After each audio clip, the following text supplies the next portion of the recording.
بسم اللہ الرحمن الرحیم۔ ایک دن سارہ نے حضرت ابراہیم علیہ السلام سے خواہش کی کہ ہاجرہ اور اس کے بچہ کو میری نظروں سے دور رکھا جائے۔ سارہ کی یہ تجویز حضرت ابراہیم علیہ السلام کے لیے رنج و غم کا باعث بن گئی۔ حضرت ابراہیم علیہ السلام سارہ سے بھی بہت زیادہ محبت کرتے تھے۔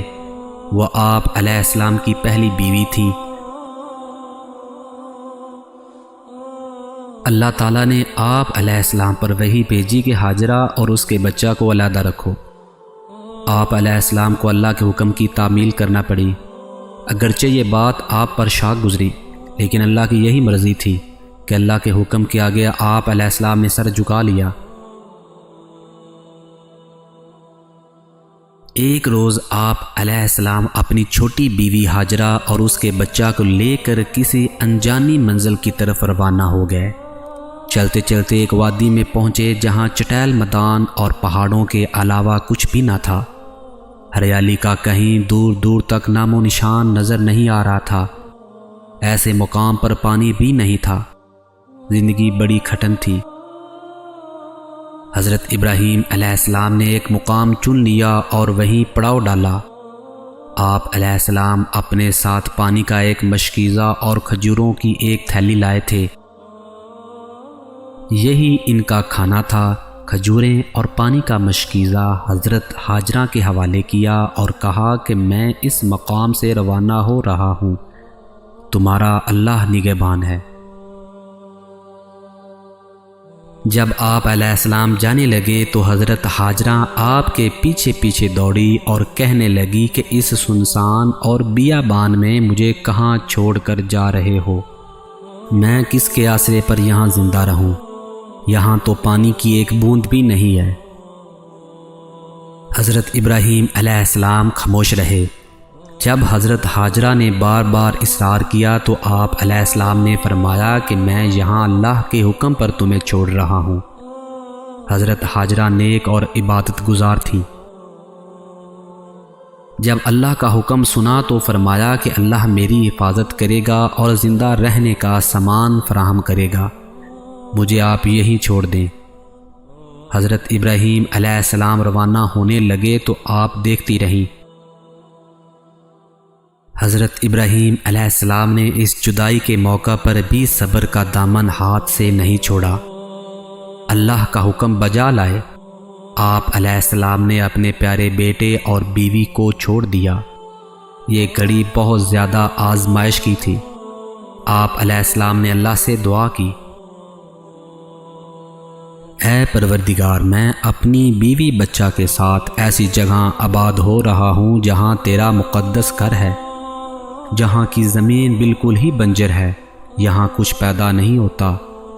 تو اپنے فضل و کرم سے اس زمین کو اس قابل بنا دے کہ یہاں پھل پیدا ہوں، تاکہ ہم تیرا رزق کھائیں، عبادت کریں، نماز قائم کریں اور تیرا شکر بجا لائیں۔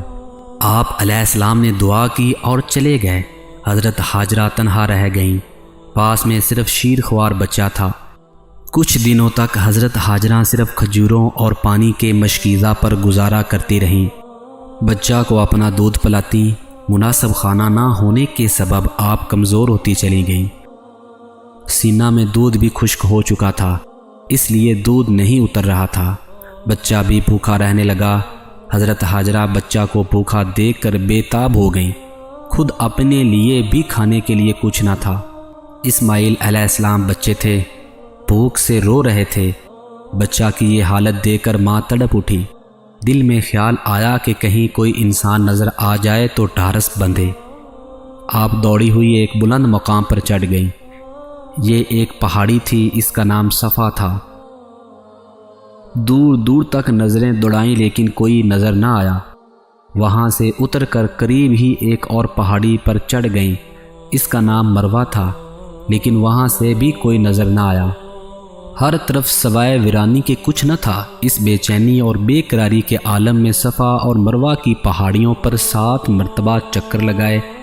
پھر بچہ کے پاس پہنچی، دیکھا کہ بچہ کی ایڑی کے قریب ہی اللہ کی رحمت سے ایک چشمہ پھوٹ کر بہہ رہا ہے۔ آپ پانی دے کر حیران ہو گئیں، اللہ کا شکر ادا کیا، پھر پیا۔ پانی نہایت ٹھنڈا تھا، ذائقہ بھی خوشگوار تھا۔ آپ نے بہتے ہوئے پانی سے کہا زمزم یعنی ٹھہر جا۔ حضرت حاجرہ کو پانی میسر آ گیا۔ جہاں ٹھہری ہوئی تھی ایک روز وہاں سے کچھ فاصلے پر ایک قافلہ گزر رہا تھا۔ قافلے والوں نے دور سے انسانی نفوس کو دیکھا تو انہیں تجسس ہوئی، وہ قریب آئے تو حضرت حاجرہ اور بچہ کو وہاں پایا۔ انہیں پانی کی بھی ضرورت تھی۔ حضرت حاجرہ سے پانی طلب کیا تو آپ نے زمزم کے چشمے کی طرف اشارہ کیا۔ قافلے والوں نے پانی پیا اور مویشیوں کو بھی پلایا۔ اس کے عوض حضرت حاجرہ کو کھانے کے لیے کھجوریں پیش کیں اور اس سنسان بیابان میں رہنے کا سبب دریافت کیا۔ حضرت حاجرہ نے سب کچھ بتا دیا۔ کچھ روز قیام کے بعد قافلہ وہاں سے کوچ کر گیا۔ اسی طرح قافلے آتے رہے۔ کچھ روز قیام کرنے کے بعد اپنی منزل کی طرف روانہ ہو جاتے۔ ان کے آنے جانے کے سبب حضرت حاجرہ کو کھانے کا سامان مل جاتا۔ ایک مرتبہ بنو جرہم کا قافلہ آیا۔ جب آب زمزم دیکھا تو وہیں پڑاؤ ڈالا اور رہائش اختیار کر لی۔ ان کے پاس کثرت سے مویشی بھی تھے۔ جوں دن گزرتے گئے حضرت اسماعیل علیہ السلام بھی بڑے ہو گئے۔ قبیلہ بنو جرہم کے آنے کے بعد آبادی کچھ بڑھ گئی اور ایک بستی بن گئی۔ حضرت ابراہیم علیہ السلام کچھ عرصہ بعد وہاں پہنچے تو دیکھا کہ علاقہ میں کچھ انسان نظر آ رہے ہیں۔ انہوں نے اپنے بیٹے حضرت اسماعیل علیہ السلام اور بیوی حضرت حاجرہ سے ملاقات کی۔ اس طرح سے آپ علیہ السلام کے آنے جانے کا سلسلہ شروع ہو گیا۔ آپ علیہ السلام حضرت حاجرہ کے پاس بھی رہنے لگے۔ حضرت سارہ بھی حضرت حاجرہ کی خبر لینے لگی۔